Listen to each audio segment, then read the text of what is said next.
Warahmatullahi wabarakatuh. I am Alif Ikmal from BA 2493A. I'm going to talk about religious exploitation, and I chose fashion as my main topic. Okay, first of all, to produce an Islamic fashion design, one must understand the fundamental of Islamic dress requirement rather than use personal interpretations of what Muslim consumer wants. What can I say is, Islamic fashion design must follow the rules of Sharia.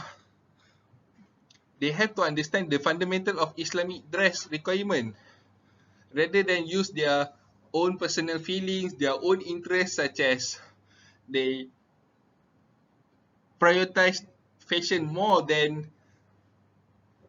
the Sharia compliance. Okay, we'll go to the next slide. Okay, to create Islamic fashion, 6 factors must be taken into account, such as faith. What can we say about faith? Faith is about where the one who intends in his heart to cover their aura. Like Rasulullah SAW said in his hadith, saying that the one who intends something will get what he wants. If he intends to get the world, he will get the world. If he intends to get the hereafter, then he will get the hereafter. Okay. And the faith specifically more to tawakal and taqwa. What is tawakal? We preach ourselves 100% to Allah. And what is taqwa?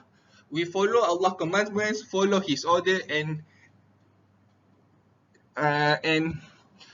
reject His decline. Okay. Second is aurat. What is the meaning of aurat? It's expose our, what can I say? It expose our shame. Okay. In Islam, especially in Shafi'i scholars, for men, the aura of a man covers from the stomach until the knee, while for a Muslim woman, the aura covers it all from head to toe except hands and face. Okay, the length of the hijab must be from head to the chest, and it should include the neck. That is the problem of the Malaysian people, Malaysian women today.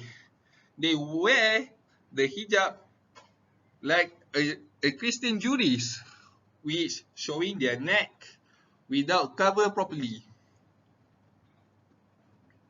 That is included in the aurat. Okay, excuse me. Okay, length and volume is the same thing. Material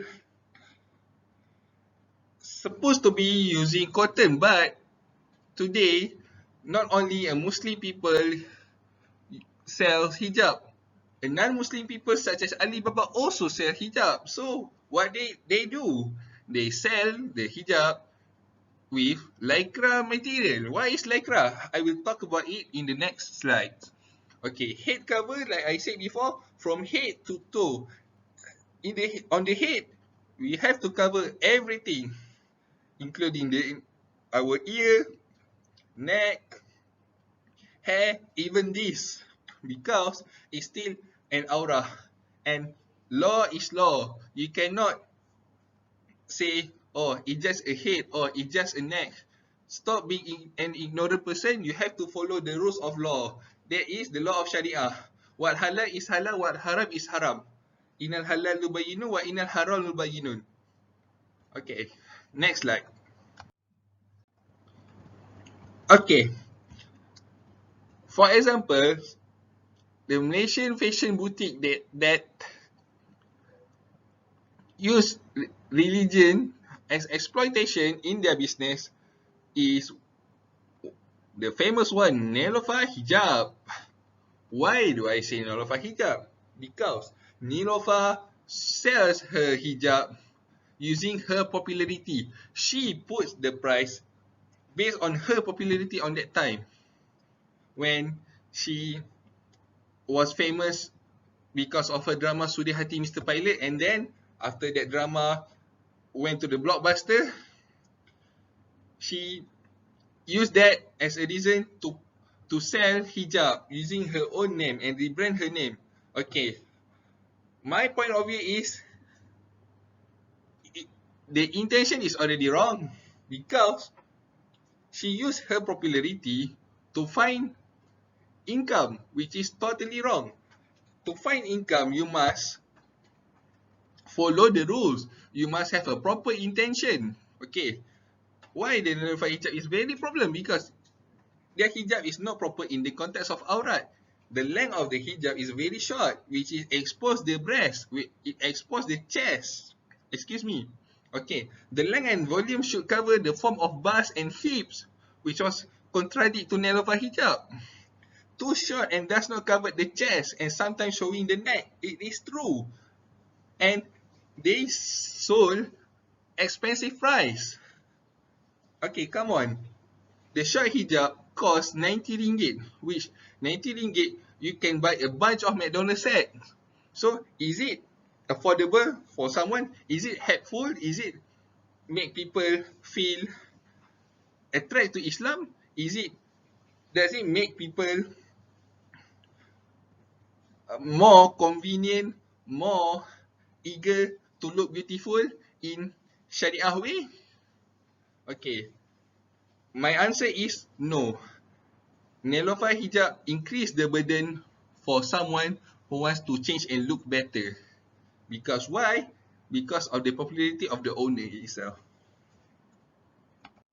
Okay, Allah's commandment to cover aura in the Quran. Allah said, "O Prophet, tell your wife and your daughters and the believing women to draw their clothes over their bodies. That will be better than that they should be known as a respectable woman, so as not to be annoyed. And Allah is able of forgiving." Allah already said a woman must cover all over their bodies, so they will not look as an annoyed person. You, as a woman, must take aurat as a serious matter, because why? Law is law. You cannot underestimate the law. Even Allah is ever forgiving, but Allah's azab is very harsh. Okay. Next. Okay. The second company that I'm going to talk about is Alibaba. Alibaba is owned by the Chinese man. Okay. I forgot his name. I'm sorry. Okay. A Chinese company that sell Muslim products such as hijab. They use lycra as their main kain. Okay, lycra is a spandex. Okay, it shows the shape of your body. It shows this. It shows your neck. It shows your hair. It shows your structure of body. Even Alibaba sell jubah that shows everything. Okay, which is totally wrong. To cover aura is not about how long the kain is, but to cover aura must protect our body structure from seen by people. That is the true meaning of protection of aura. Lycra is quite transparent, and it looks like hijab is only a subject matter of fashion and not aura as the main subject matter.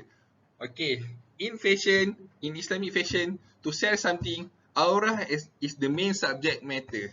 Okay, what I always said just now, law is law. Sharia law is still a law. Okay, aura is from head to toe for a woman. So fashion, yes, we can follow, but as long as fashion relies on the Sharia, which is cover the aura and not too transparent. So our structure of the body would not be seen by people. Alibaba is owned by a non-Muslim, yes. Okay, I remember. His name is Jack Ma. Jackma. Jack Ma. Okay. From muamalat perspectives, all transactions should be based on the fundamental principle of tawanu ala birri wa taqwa, which is mutual cooperation for the cause of goodness or piety. So, to be clear, Nelofa Hijab and Alibaba do not follow this fundamental principle of mutual cooperation for the cause of goodness or piety. Unlawful transactions are motivated by lust for money and ignoble desire to build up prestige, like Nelofa Hijab did. That's why they sold a very high price, a very high price, but not compared to the Sharia videos. And there must be a lawfulness. Okay. What is lawfulness? Lawfulness must be permissible to trade according to Islamic law. Like the famous hadith, which is wet with wet, silver with silver, gold with gold, and the other three ribawi items. Permissible to trade according to Islamic law. It must be of legal value. There is subject matter mahalul aqad, and the underlying cause sabab must be lawful by Islamic law. Pork and wine does not consider legal and is not permissible according to Islamic law. The one who still sell it is a sin to them. It must be determined precisely as to its essence, its quantity, either in weight. Yes, measure or counting and its value. It must be clear what is the weight, what is the measurement, what is the value, how much, how many. For example, selling cookies with mentioned texture, color mate, and be transparent. When you sell cookies, you must be transparent. What kind of dough you use, what kind of sugar you use, how much quantity the chips you use in the cookies. You have to be clear, because to put a price, you must to be fair. In Maliki scholar, he used 1 per 3 from the capital. 1 per 3 from the capital is his reward. Okay. You cannot sell the cat with high price with the reason, okay, the cat carries 5 kittens, which is it cannot be seen. Okay. It must have a seen value. Why you buy a shoe? Because the shoe, you can feel the sponge, you can feel the technicity. When you walk around, you feel your feet does not feel the pain. Okay. Why you buy a shirt? Because the quality of the shirt. Because the shirt is in a cotton. And why? Because cotton is very good for all type of skins. Okay. Those are the examples that I can explain to make all of my okay, forgot it. Okay. Commercial value. A valid subject matter in a transaction under the Sharia law should be recognized by Sharia sanctions. Commercial value, like I said just now, a seen value. What is the commercial value? Does it seen? People nowadays sell things with unseen values. Okay. Because why? In Malay, we say memperbodohkan orang, because they think people will not question their quality of products. They make people blur with the beauty of color, the beauty of the structure, the beauty of the fashion itself. So, in muamalat, in Islamic transaction, there is no lie. There is no uncertainty. They must be clear and transparent. Okay? Okay, for the next slide. Islamic scholars' perception and point of view. Okay, we shall continue. Islamic scholars' perception and point of view. Okay, I will only say about Nilofar's issue. The other scholars' perception point of view, my group partner Farhan will explain about it. Okay. Former Mufti of Wilayah Persekutuan, now is the Minister of Religious Affairs, Datuk Dr. Zulkifli Muhammad Al-Bakri, said that hijab is a symbol of women's honor, which is totally true. Because why? Okay, the non-Muslim, how we want to attract the non-Muslim? By showing a true manner. Beside that, our fashion, yes, how we wear, how we look at, how we design the clothes, that is how we want to attract non-Muslim, especially for the women. Hijab is a symbol of women's honor. Okay. Because in Islam, aurah needs to cover properly. The main concern in aurah is women, of course, because from head to toe, easy to say but hard to do. The headpiece symbolizes a servant's obedience to his divine command. Hijab also as a form of religious perfection. Yes. Only in Islam wear hijab. That cover all. Christian wear hijab but showing this, which is no in Islam. Okay, Mufti of Perak, Tan Sri Harusani said Muslims are forbidden to approach the place of evil because the law is illegal if there is an element of violation of Islamic law. Yes. No maisir, no wine, it is forbidden in Islam. Yes, the intention was good, but in Malay we said niat tidak menghalalkan cara.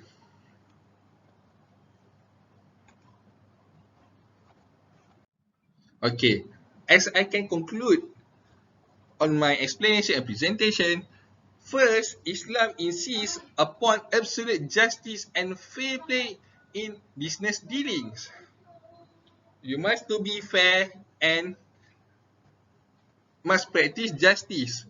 Islam regards business or commerce as an economic activity to be carried on in a spirit of humanity. Okay? As a Muslim, you must follow the spirit of humanity.